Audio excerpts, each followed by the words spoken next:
Tiniyak ng COMELEC Ilagan na all systems go na sila para sa gaganaping national elections sa Mayo 12. Nakahanda na ang mga election paraphernalia na gagamitin sa halalan, kasama na ang mga automated counting machine na gagamitin sa 115 clusters sa buong syudad. Nakahanda na rin maging ang mga contingency ACM kung sakaling magkaaberya sa mga ito sa araw ng halalan. Itong mga ACM ay nandyan na po sa ating mga voting centers. Binabantayan na po ng ating mga kapulisan at tinutulungan sila ng ating mga barangay tanod na bantayan at siguruhin yung seguridad ng ating mga ACM po. Mismo ang COMELEC Ilagan Election Officer na si Attorney Christopher Thiam ang umikot sa mga testing center upang siguruhing mahigpit itong nababantayan ng mga kapulisan.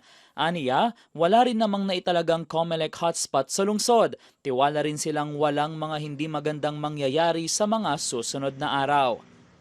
Samantala, mariing pinabulaanan ng COMELEC ang mga agam-agam tungkol sa posibilidad na pwedeng dayain ang mga ilalabas na resulta ng ACM.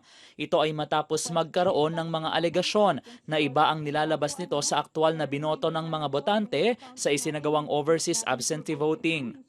Ay yung mga agam-agam naman po kasi na ganyan, they are just casting doubt dito sa ating sistema. Pero pag titignan po natin mula noong 2010 na nagkaroon tayo ng first na automated election, wala pa naman pong napapatunayan na nagkaroon ng pandaraya sa ating automated election.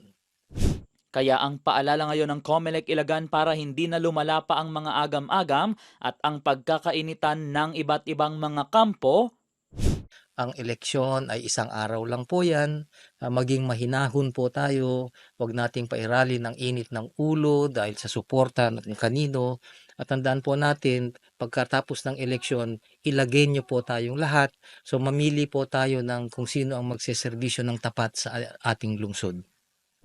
Dante Gitu, Balitang, Solid North.